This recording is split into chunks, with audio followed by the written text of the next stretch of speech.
여러분 반갑습니다. 4년 동안 삼성전자 반도체만 떠들고 있는 천마쌤입니다. 오직 반도체 삼성전자 좋아하고요. ETF도 좋아합니다. 요즘 ETF도 이제 반도체 ETF를 좀 많이 보고 있는데 생각하는 것만큼 빠지긴 빠졌어요. 왜 빠졌냐? 제가 전에 시간에 얘기했지만은 트럼프의 그 효과가 완전 악재였습니다. 악재. 악재였기 때문에 좀 영향을 받네요. 트럼프가 지금 보니까 대선에 유리한 방향으로 좀 흘러가고 있고, 그 사람의 입이, 언급이, 그 언급하는 내용들이 상당히 좀 민감하게 좀 느껴지는가 봐요. 그런 발언들이 이제 민감하게 이제 투자들한테 느껴지다 보니까 그 투심이 조금 꺾였어요. 꺾여가지고 좀 주가가 빠진 거지. 여러분들 아시다시피 실적이 나빠서 빠지는 건 아닙니다. TSMC도 실적 좋고 엔비디아도 좋고 삼성도 다 좋아요. 실적이 좋은 기업은 나중에 또 조정받더라도 다시 또 반등합니다. 실적이 안 좋으면은 상당히 위험할 수 있어요. 지금 위험할 수 있고 돈을 잘 벌여야 돼요. 지금 전기차 배터리 좀 조심해야 할 것 같더라고. 그러니까 더욱더 반도체도 지금 이렇게 빠지고 있는 상황인데 앞으로 트럼프의 칼춤에 아주 골 때리는 현상들이 보여지지 않을까 하는 생각이 듭니다. 조심조심 하자. 무리하게 투자하지 말자. 뭐 그런 이야기를 좀 해드리고 싶어요. 너무나 변동성이 큽니다. 트럼프 한마디에 이 주가가 움직이지 않습니까? 그리고 지금 기관애들도 왔다리 갔다리 해요, 지금. 그러다 보니까 차익실현 매물들도 하는데, 결국은 한번 올라갔던 그런 주가는 다시 떨어져도 올라가더라고요. 올라갑니다. 또 그리고 미국 주식 위주로만 갈 것 같아요. 코리아 증시는 좀 조심해야 할 것 같습니다. 코리아 주식은 될 수 있으면은 조심해 줄 필요가 있는 거예요. 여러분 조심하십시오. 전 늘 얘기했지만은 K 주식은 안 하는 게 상책인 것 같습니다. 그래서 뭐 미국 주식이 100% 오르냐 만능이냐 꼭 그건 아닌데 이왕이면은 그래도 아메리카 낫더라는 거죠. 아메리카가 아메리카 퍼스트 외치고 있지 않습니까? 이 트럼프 아저씨는 결국은 미국 주식 살려놓습니다. 왜냐면은 살려놓지 않으면 자기도 힘들어지잖아요. 대통령이 자기 경제 살려놓아야죠. 자기 나라. 자기 나라의 그 기업들의 실적을 끌어올리려고 온갖 혜택은 다 줄 것 같아요. 하여튼 대선 TV 토론에서 아주 승기를 잡았어요. 이번에. 그리고 이번에 또 피격 사건, 총격 사건 때 또 터지다 보니까 트럼프가 다시 재집권할 가능성이 높아진 거죠. 오는 11월이죠. 미국 대선까지 한 4개월 남았어요. 4개월. 이제 4개월 남았고 아직까지 결과를 예단할 수는 없죠.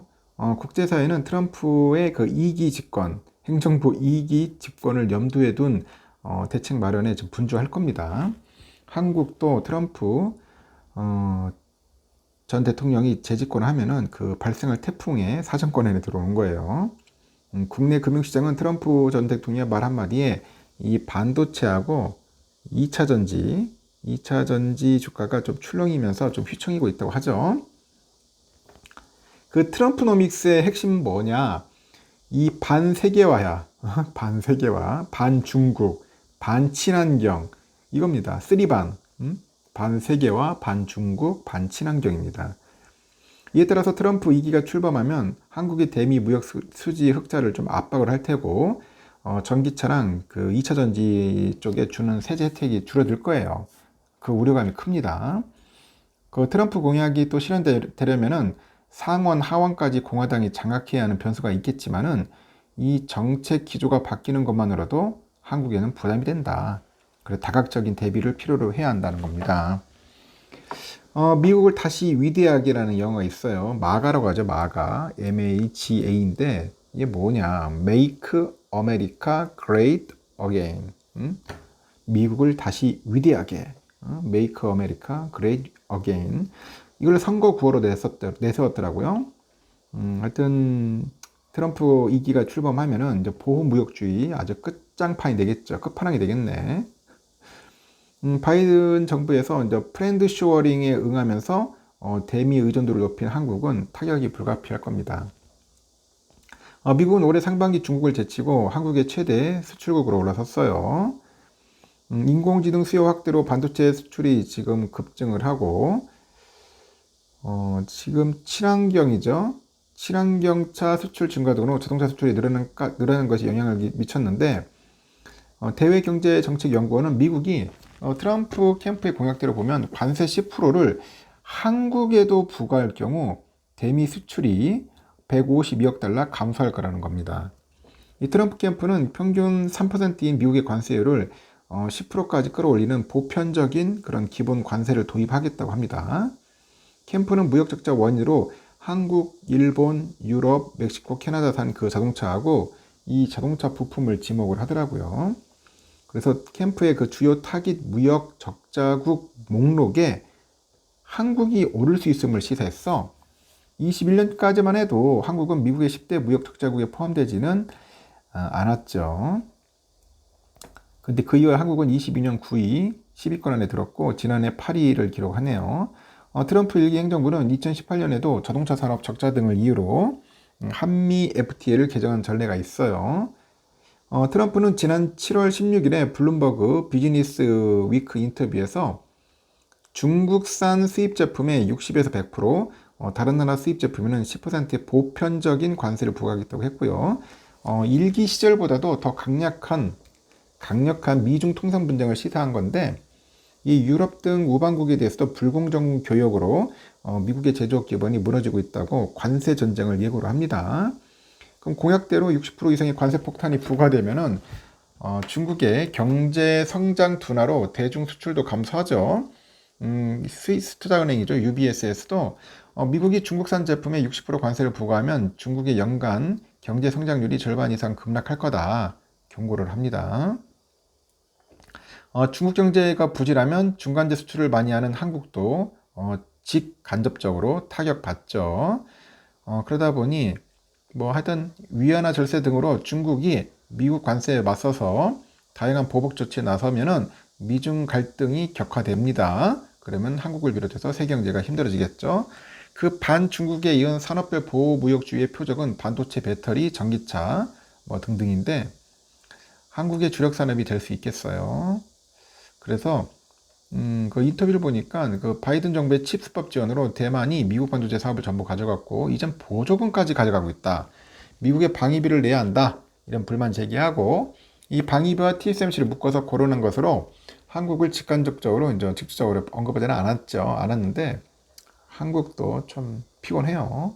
이런 논리면은 삼성과 하이닉스 등이 이제 미국에서 받게 될 보조금의 트집을 잡겠다는 거지.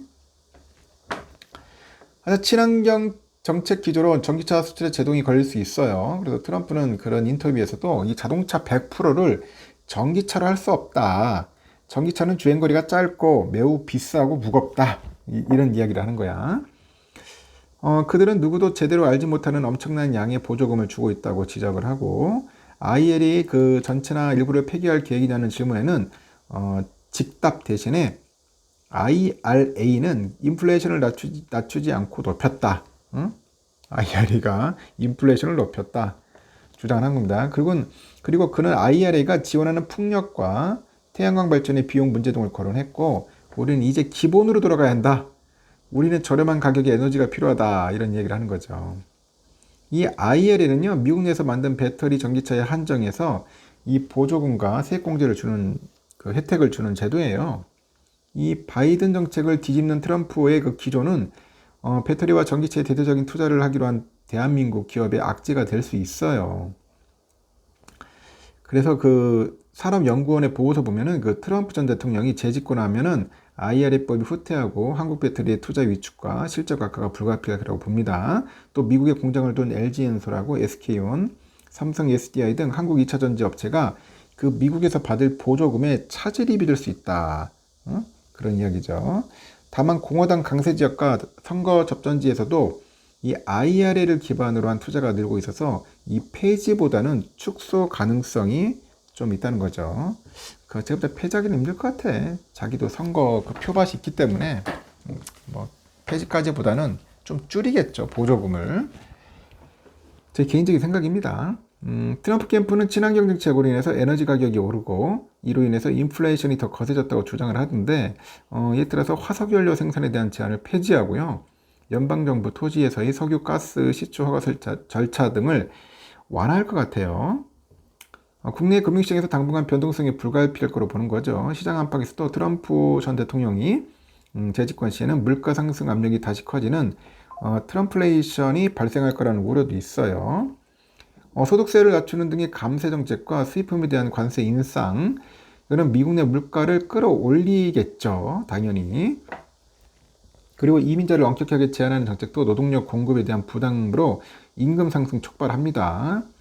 그래서 노벨 경제학상 수상자 16명이 최근 성명서를 냈는데 중국산 수입품에 대해서 최소 60%의 관세를 부과하겠다고 한 트럼프 공약은 가격 인상 형태로 미국 소비자들한테는 전개될 것이다. 무책임한 예산으로 인플레이션을 재점할 것이라고 경고를 하는 겁니다.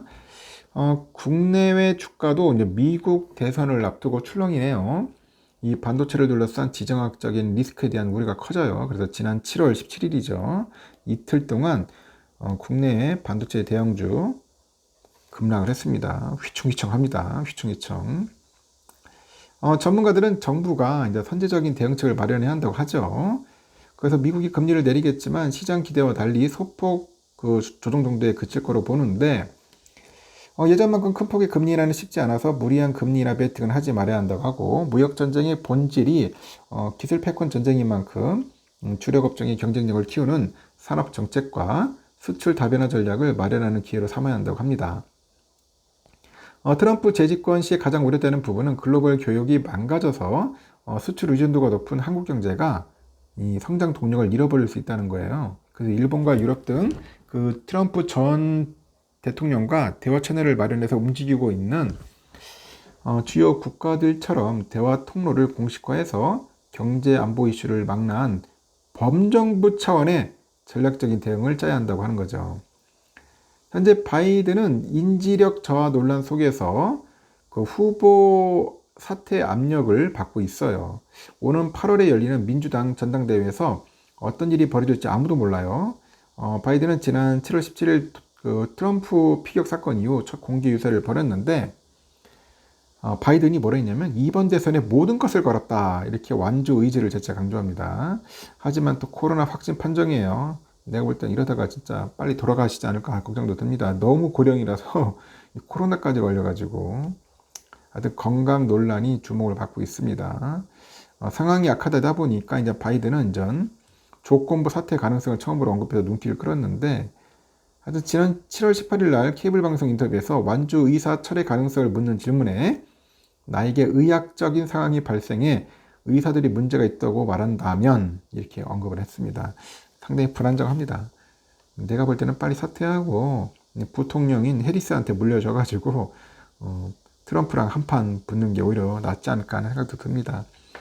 이렇기 때문에 현재 대세론이 트럼프다 보니까 지금 상당히 많이 흔들리고 있다. 트럼프가 또 어떤 말을 할지 모르겠습니다. 그때그때마다 달라요입니다. 참고하시기 바라고 여기까지 하겠습니다. 여러분 편안한 밤 보내시고요. 편하시고 휴일에는 별거 있겠습니까? 맛있는 거 드시고 하세요. 막걸리 한 잔과 뭐 감자전을 먹든지 파전을 드시든지 김치전 한 잔 하면 좋을 것 같네요. 하여튼 여러분 편안한 밤 보내십시오. 내일 뵙도록 하겠습니다.